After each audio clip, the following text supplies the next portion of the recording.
Bon matin mes rebelles, bienvenue dans ce deuxième live de la semaine. On est mardi matin, je me présente Caroline Roy, la coach rebelle. Si vous êtes présent dans les lives de la coach rebelle, ben bienvenue. Je vous souhaite de pouvoir vous permettre de vous découvrir, de tomber en amour avec vous-même grâce à ces capsules, ces lives, ces conférences que je diffuse à tous les matins, tous les matins, du lundi au jeudi. C'est avec un immense plaisir que je suis là. Donc, bienvenue à vous tous. Bonjour Elif, bon matin, bon début d'après-midi pour toi.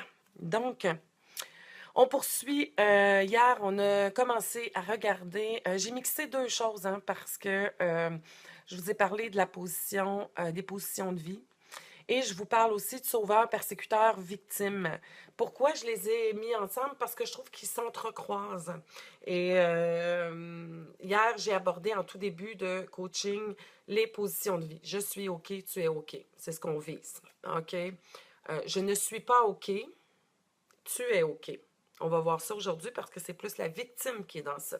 Donc, moi, je suis pas OK. Moi, j'agis pas comme il faut, je suis pas une bonne personne, je me sens toujours, j'ai une faible estime de moi et j'ai l'impression et je vois, parce qu'on parle de votre paire de lunettes, là, mes rebelles, je vois la réalité, je vois les autres comme étant tous meilleurs que moi, supérieurs à moi, mieux que moi. On s'entend que c'est pas la réalité, là. Mais c'est ta paire de lunettes qui te donne cette impression-là. L'autre position, c'est que moi, je suis OK et vous autres, vous n'êtes pas OK. Donc, moi, je suis bien, moi, je suis bonne, moi, je suis correcte, moi, je sais, moi... Et mon Dieu, que c'est dur à vivre des gens qui sont comme ça. C'est toujours en train de s'ostiner, c'est toujours en train de vouloir avoir raison. Ça a besoin, un besoin viscéral. C'est des gens que tu peux pas avoir une discussion avec ces personnes-là, souvent parce que elle reste bornée à son idée et n'a aucune ouverture à la tienne. Je peux te dire, mon rebelle, que si tu as un patron qui est dans cette position-là, ça n'est pas très agréable. Donc, ça, c'est la position « je suis OK, tu n'es pas OK ». Donc, cette personne-là a une paire de lunettes qui lui fait voir les autres qui ne pensent pas comme elle, qui ne disent pas comme elle, qui n'agissent pas comme elle, comme n'étant pas correctes, n'étant pas adéquates, n'étant pas bon ou bonne. Donc, a tendance à diminuer. Ça, on va le voir plus avec le persécuteur. Et la dernière position, c'est que je ne suis pas OK, tu n'es pas OK, personne n'est OK. Donc, personne n'est correct. Moi, je suis pas bon, t'es pas bon, personne n'est bon, la vie est plate, il n'y a rien de bon. On va retrouver ça aussi dans la victime. Donc, aujourd'hui, on parle de la maladie. Hier, je vous ai laissé. Avez-vous ça, vous, la maladie du stacose? Avez-vous déjà entendu parler de cette maladie-là? La maladie du stacose. Ouais, ouais. Non, non, c'est pas une maladie mexicaine. Je vous le dis tout de suite. Bonjour, San, bienvenue. Non, ce n'est pas une maladie mexicaine. Ce n'est pas la tourista. Non, non, non. La maladie du stacose. Est-ce qu'il y en a qui connaissent ça? Ben oui. Ah ouais, mais si j'ai pété une colère, si j'ai crié, c'est à cause de. Hein? C'est à cause qu'il m'a regardé comme ça. C'est à cause qu'il m'a parlé comme ça. C'est à cause qu'il m'a manqué de respect.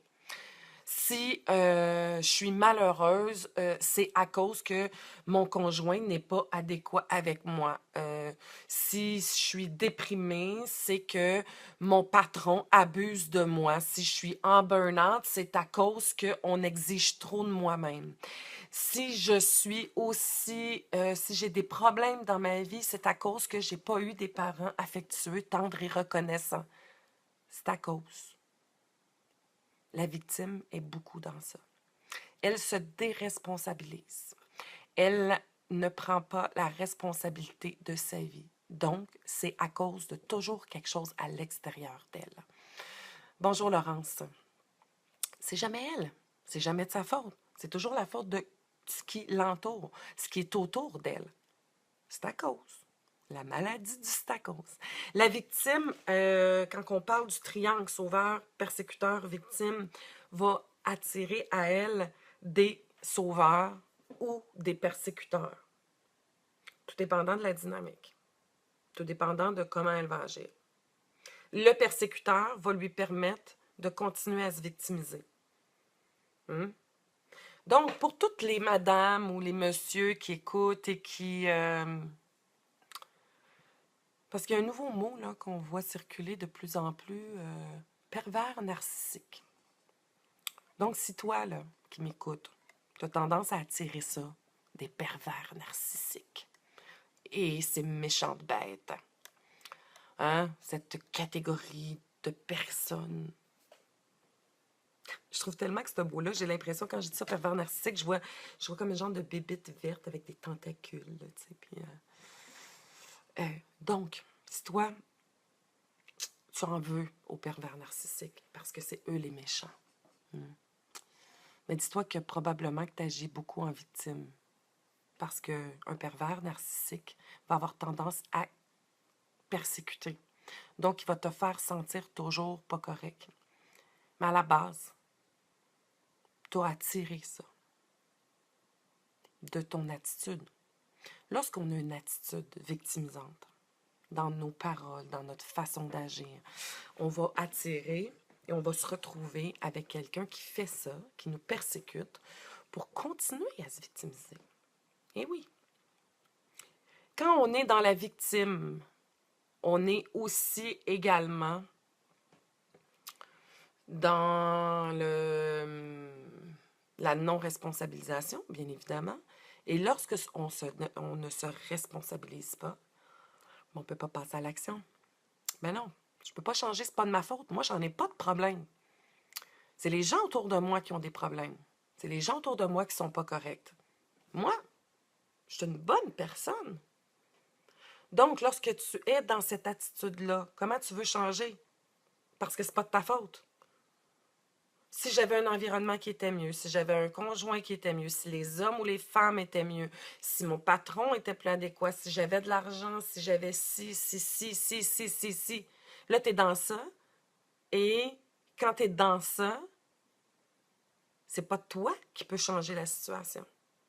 C'est important, ça, là, ce que je vous dis là. Parce que quand tu es dans cette attitude-là, tu ne te responsabilises pas. Donc, tu n'as pas de pouvoir. Tu ne reprends pas le pouvoir sur ta vie. Non, tu dis que ça vient des autres. Excusez, là, il y a quelqu'un sur mon Skype qui n'arrête pas d'essayer de me parler, que je ne connais pas. Je vais juste le bloquer, mes rebelles, parce que ça doit faire 25 fois depuis un matin qu'il me appelle, puis que je ne sais pas c'est qui. Supprimer. Ah, voilà. Ne plus me demander, supprimer. Voilà, c'est fait. Excusez-moi. Donc, lorsque... Je pense que je n'ai pas bloqué le bon. Oui, c'est bon, c'est fait. Désolée, parce que ça pipette partout, mon Skype. Donc, la victime se déresponsabilise. Ce qui est triste lorsqu'on est dans la victimisation. On le devient tous victime. Hein? On passe tous par cette phase-là. On se promène dans ce triangle-là, sauveur, persécuteur, victime. Mais je veux ce matin vous montrer à quel point que lorsqu'on est dans cette maladie-là du stacose, lorsqu'on est dans la victime, ce que ça nous enlève énormément, c'est le pouvoir de changer les choses. Parce que lorsqu'on est dans cette victimisation-là, lorsqu'on ne prend pas la responsabilité de sa vie, on n'a pas de possibilité de changement parce que c'est pas de notre faute. On a un regard, on a un système de pensée qui nous amène à nous déresponsabiliser, donc à ne pas assumer. Donc, c'est pas de ma faute. Tu peux pas changer quelque chose qui t'appartient pas. Si toi, dans ton regard de victime, tu penses que c'est tout ce qui est autour de toi qui crée ton malheur, qui crée ton malaise, qui fait en sorte que tu n'es pas heureux puis que tu n'es pas heureuse, que tu n'es pas satisfaite de ta vie, bien donc, comment tu peux changer ça? Tu ne te regardes pas toi, tu regardes à l'extérieur. Donc, ton regard est tourné vers ce qui est autour de toi, dans ton environnement, dans tes... Ben oui, hey, moi, Caroline, là, c'est pas de ma faute. Moi, j'ai un TDAH. Hein? Je suis une hyperactive ou j'ai un trouble de l'attention. Donc, c'est pas de ma faute si je suis pas capable de faire des études, je peux pas y arriver. Encore là, tu viens de te trouver une raison. Tu te trouves toujours une raison pour ne pas changer, pour ne pas passer à l'action, pour ne pas te mettre en motivation, pour ne pas te mettre en situation de bouger. Ben oui, tu as subi la situation, Florence, c'est évident. Mais en plus de la subir, tu l'utilises. Et c'est là où ça devient sournois lorsqu'on est dans ce rôle-là. C'est que plus je me victimise, plus je la subis, ben plus je fais pitié. Puis quand on fait pitié, qu'est-ce qu'on attire, mes beaux rebelles? Hein? Qui aime les gens qui font pitié? Qui a besoin de gens qui font pitié? Le sauveur, bien évidemment. Hey, le sauveur, il faut qu'il sauve quelqu'un. Puis pour sauver quelqu'un, il faut qu'il y ait quelqu'un qui ait besoin d'être sauvé. Et qui de mieux peut être sauvé qu'une victime? C'est intéressant. De quoi l'attention? Oui, ça attire l'attention. Mais c'est au-delà de ça. Quand on a cette paire de lunettes-là, cette valeur, je viens de me rendre compte que je n'ai pas de lunettes qui pourraient faire victimisante. Il faudrait que je m'en trouve une. Lorsque l'on a la paire de lunettes de victime et qu'on a ce regard-là sur notre réalité, il ne faut pas oublier, hein, cette paire de lunettes-là, elle vient de quoi? De ton histoire. Lorsque tu portes puis que tu vois la vie comme une victime, tu as appris ça. On t'a donné ce rôle-là et ce rôle-là était payant. Et est payant. Ça a peut-être été ta façon d'aller chercher de l'attention, comme tu dis Valérie, quand tu étais petit ou petite. Peut-être que ça t'a sauvé de coups, de conséquences, de blessures. Ben oui. La victime, là, c'est comme la carpette en avant de la porte d'entrée où on s'essuie les pieds. Tu vas avoir cette attitude-là dans la victime.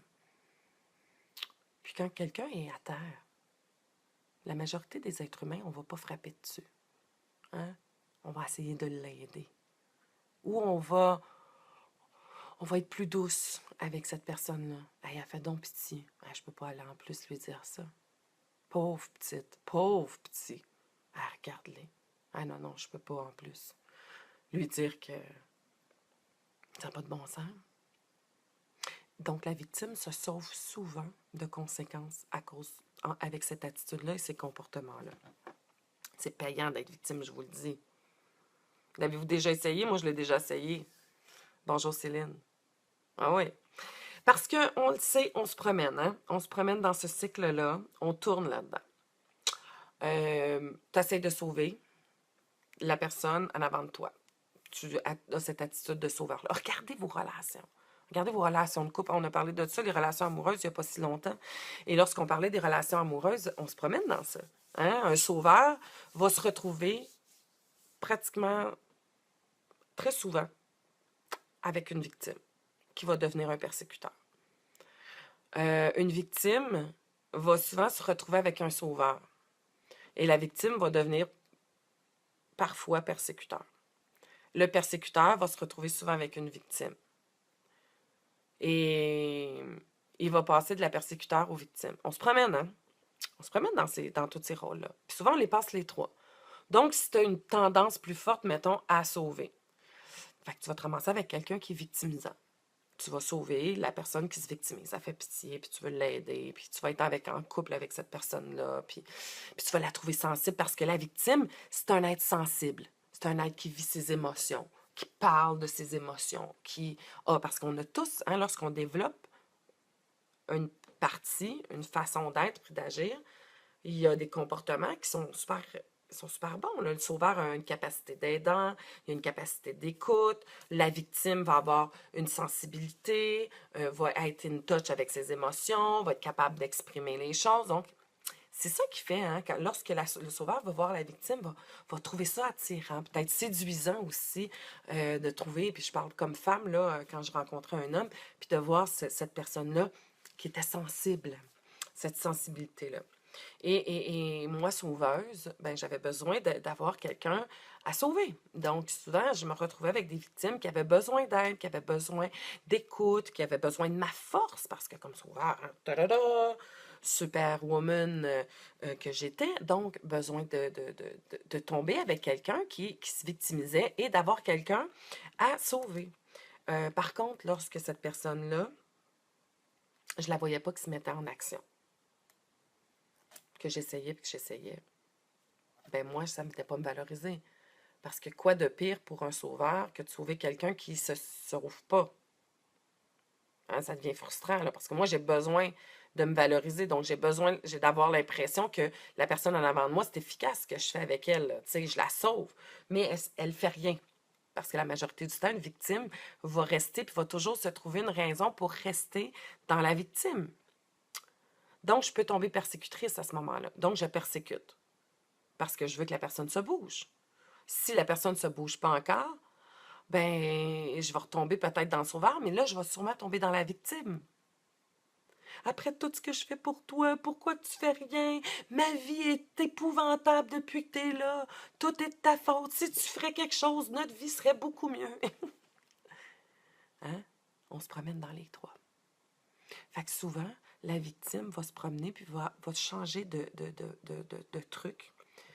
Mais pourquoi je veux vous parler surtout de la victime aujourd'hui? C'est que la victime est une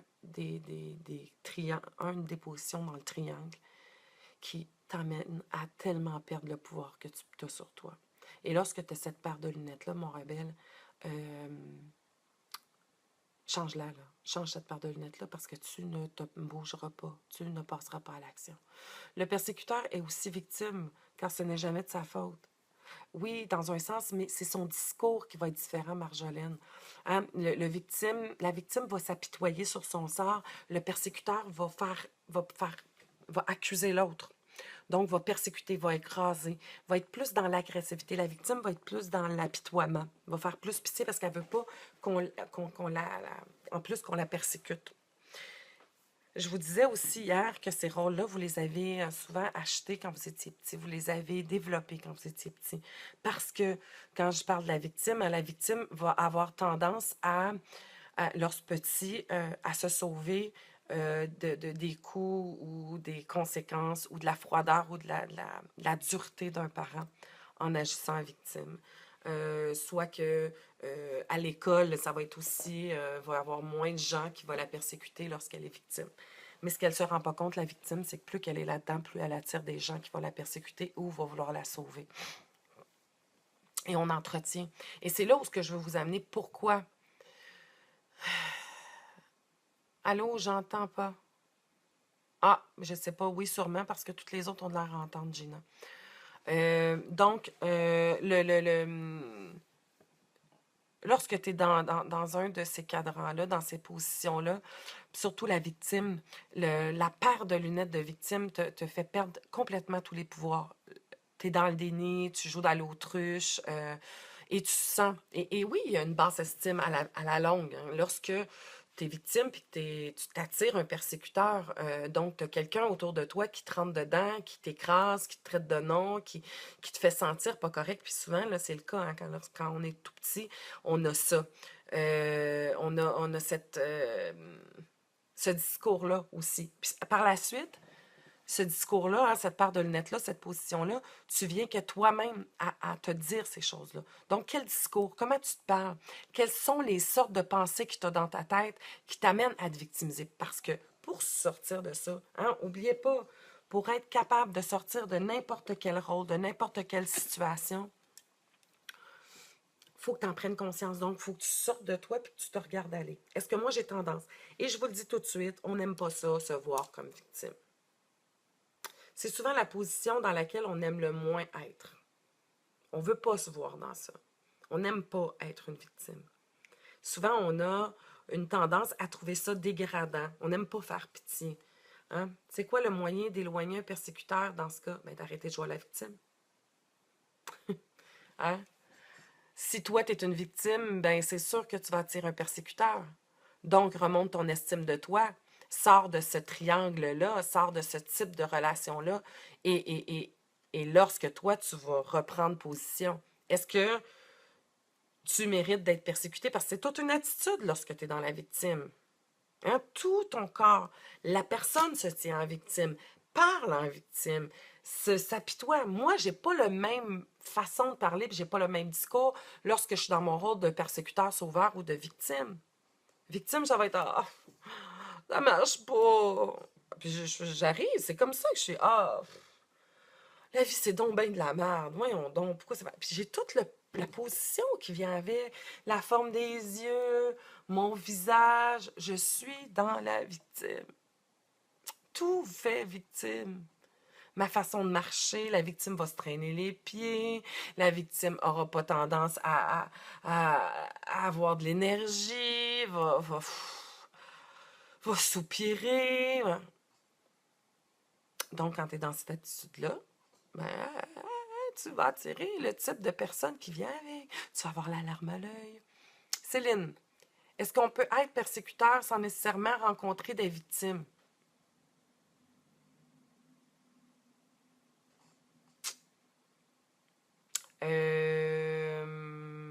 Ouais, tu peux être un persécuteur avec un persécuteur, mais à un moment donné, il va y avoir un des deux qui va tomber dans la victime, c'est sûr. Tu sais, oublie pas, on se promène dans les trois. Parce qu'un persécuteur avec un persécuteur, qu'est-ce que ça fait? Ça se gueule tout le temps dessus. Un écrase l'autre, mais à un moment donné, le persécuteur a besoin d'écraser quelqu'un pour se revaloriser. Parce que c'est ce qu'il fait. Le persécuteur écrase pour se remonter. Diminue l'autre. Donc, ça prend quelqu'un qui est diminué. Hmm. Euh, j'ai l'impression d'être persécuteur et de rencontrer des persécuteurs. Oui, parce qu'il va y avoir une confrontation, mais souvent, tu vas persécuter pour rendre l'autre victime. Donc, à un moment donné, oui, il va être victimisant. Il va tomber dans cette victime, dans l'attitude. Il va se laisser victimiser. Ça va être quelqu'un qui va avoir une mentalité. Regarde la personne qui est en avant de toi. Elle fait peut-être pas pitié, elle démonte pas, mais faut être conscient que la victime se déresponsabilise. Donc, c'est peut-être dans cette attitude-là que tu as une victime dans ta vie. Elle ne prend pas le blâme de sa propre vie. Hein, la victime de ce type-là va avoir tendance à dire que c'est pas de sa faute, c'est à cause. C'est pas à cause d'elle si sa vie c'est de la chenoute. C'est toujours à cause de quelque chose à l'extérieur d'elle. La société, les gens, ses problèmes psychologiques, ses limites physiques. Donc, elle a tendance à toujours mettre le blâme sur ce qui est autour d'elle, mais pas prendre sa propre responsabilité. T'as une minute,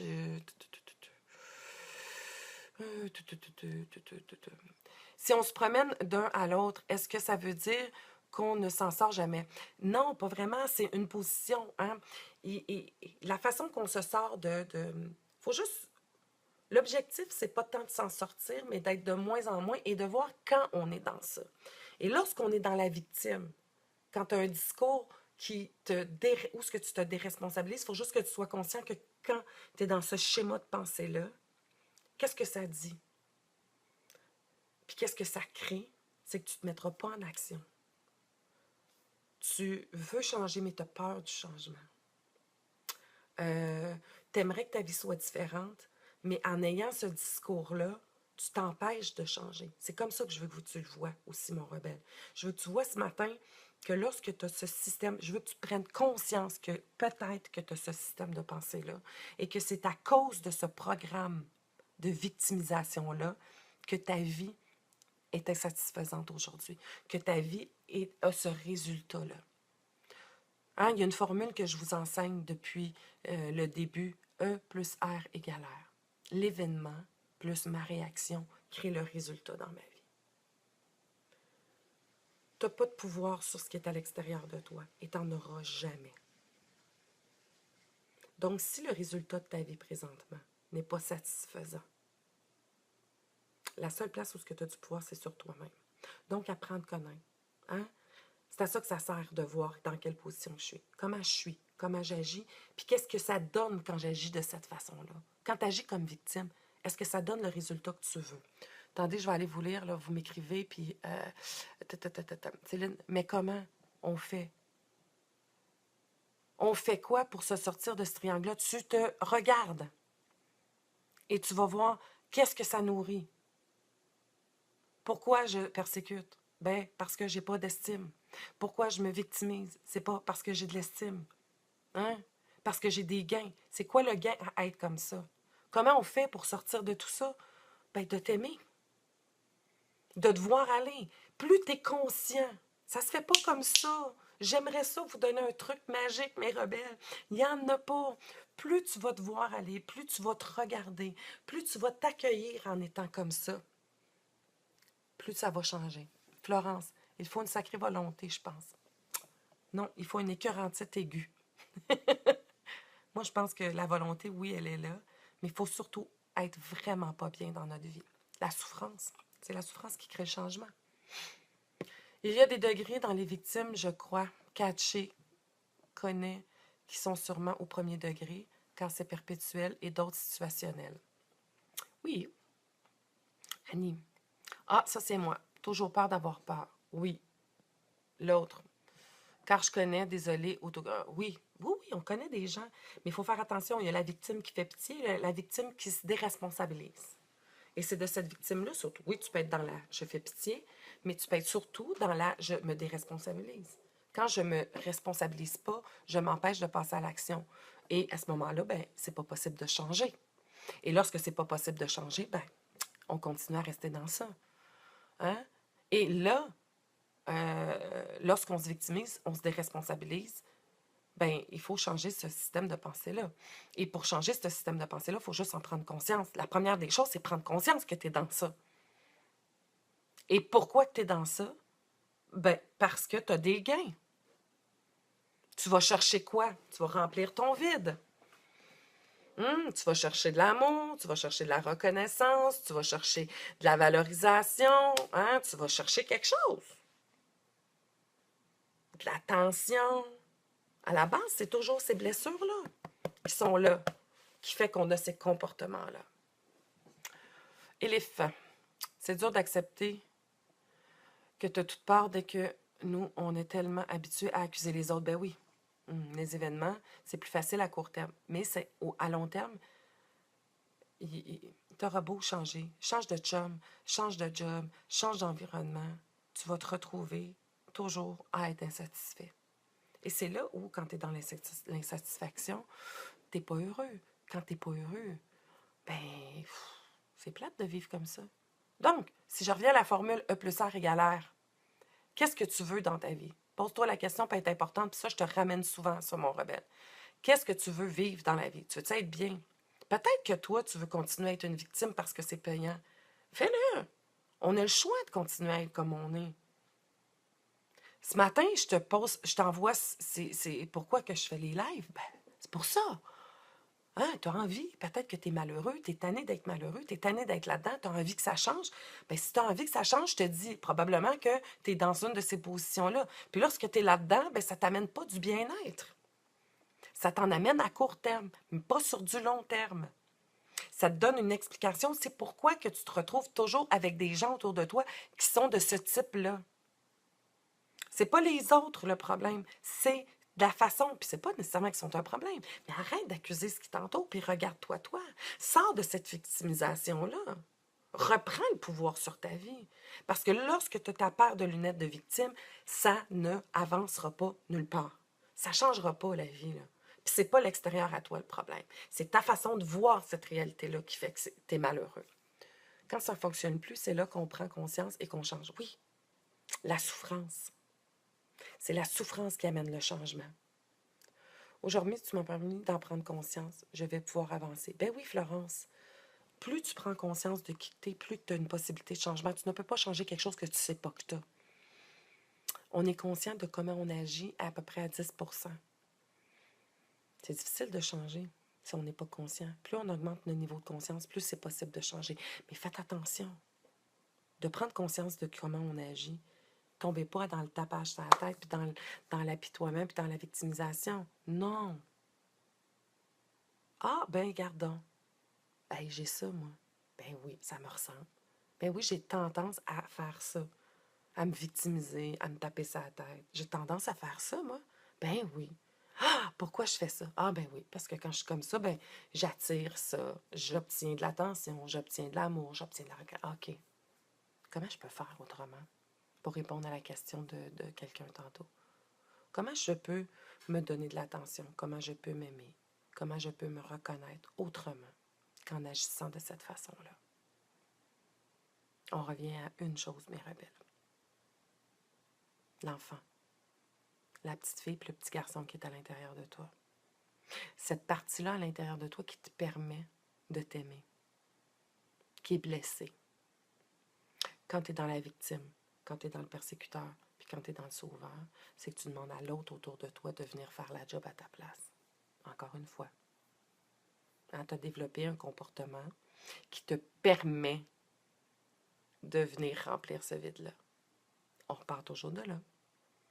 Hein? Tout ce que je vous permets aujourd'hui, puis hier, puis cette semaine, c'est de prendre conscience d'un autre comportement, d'une autre façon d'agir qu'on a développé pour aller chercher quoi?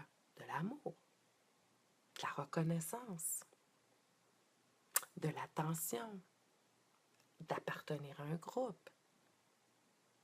Et voilà. C'est ça qu'on va chercher. Comment on fait pour sortir de là? Bien, reprends le pouvoir sur ta vie et retourne à l'intérieur de toi et redeviens la personne qui se nourrit le plus. Plus tu vas être conscient que tu fonctionnes dans la vie avec des comportements qui viennent te nourrir par l'extérieur, plus tu vas réaliser à quel point que tu n'es pas autonome. Plus tu réalises que tu es non autonome, que tu demandes aux autres de faire ce travail-là, bien, plus ça te donne des indices qu'il faut que tu t'occupes de toi et que tu prennes soin de toi.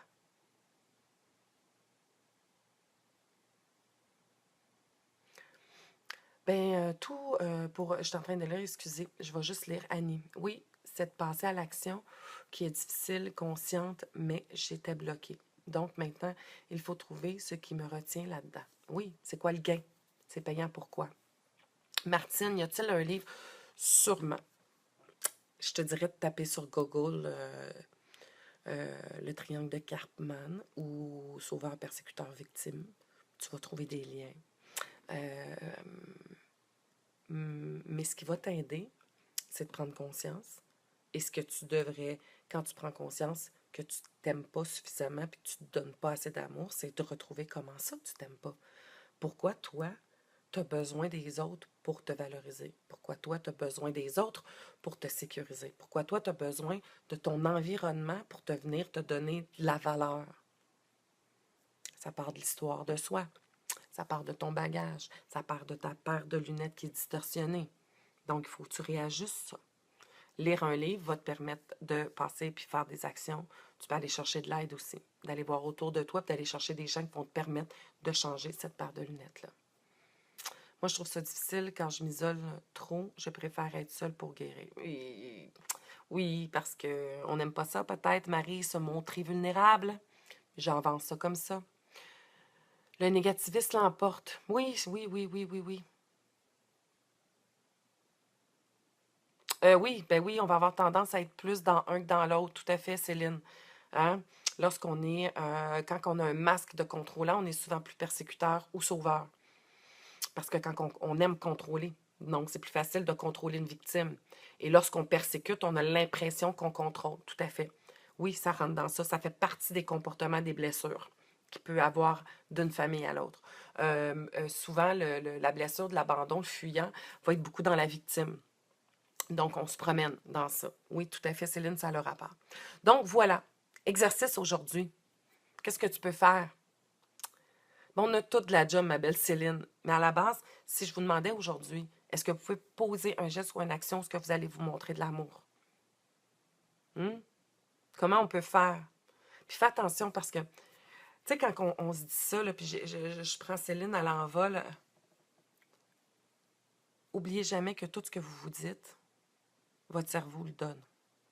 Donc, plus vous allez vous dire que c'est de la job, que c'est difficile, puis que, wesh, c'est épouvantable comment je suis, blablabla, plus vous allez avoir ce genre de discours-là, plus vous enlevez toute la possibilité de vous mettre en action. Votre cerveau ne fait pas la différence entre la réalité et la fiction. Donc, ce que tu crées, ton cerveau te le donne. Ce qui t'aide, oui, Guénaëlle, la méditation, revenir à toi-même, mais qu'est-ce que je peux faire aujourd'hui? Ah, OK, c'est ce que tu vas faire, oui.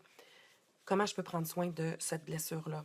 N'oubliez pas que tout ce que tu dis, tu le dis. Imagine-toi qu'il y a un enfant de 5 ans puis que tu lui dis ah, t'es donc bien épouvantable d'agir de même. Ah, poche, t'es donc bien pas correct, toi. Épouvantable. Ah, est-ce que vous donnez de l'amour à cet enfant-là quand vous dites ça?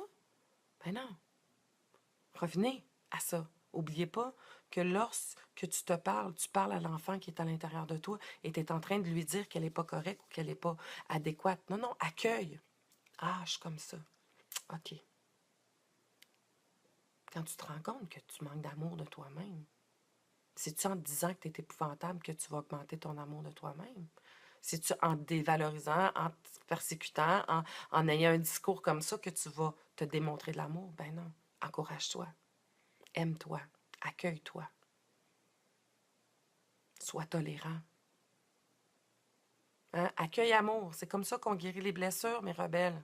Accueille amour. Pour ceux qui étaient là dans le live, dans le vidéo, dans le groupe exclusif de vendredi, on a fait un super exercice qui vous permet d'être dans ça. Ho'oponoponopo. Hein? Donc, mettez ça en application. Mais je vous le dis encore une fois, il n'y a pas de solution miracle. C'est d'être dans l'action, dans l'action, dans l'action, dans l'action et de prendre soin de soi, de s'aimer. Plus tu vas t'aimer, plus tu vas mettre des trucs en action, plus tu vas en arriver à guérir ce qui est à l'intérieur de toi.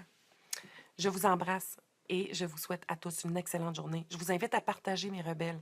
Je suis convaincue que ça peut aider quelqu'un qui est peut-être dans ton environnement, dans ton entourage. Donc, partage les lives sur ton mur. Aide toi aussi. Hein? Multiplie cette aide-là pour faire en sorte que la planète soit de mieux en mieux, qu'il y ait de plus en plus de gens qui s'aiment, de plus en plus de gens qui sont dans l'amour de soi-même. Donc, contribue toi aussi en partageant ces lives-là. Donc, partage-les de plus en plus. Plus tu partages, plus ça t'aide. Je vous souhaite à tous une excellente journée. Aimez-vous aujourd'hui, mes rebelles. Donnez-vous de l'amour. On se retrouve demain. On va parler plus du persécuteur. Bye bye.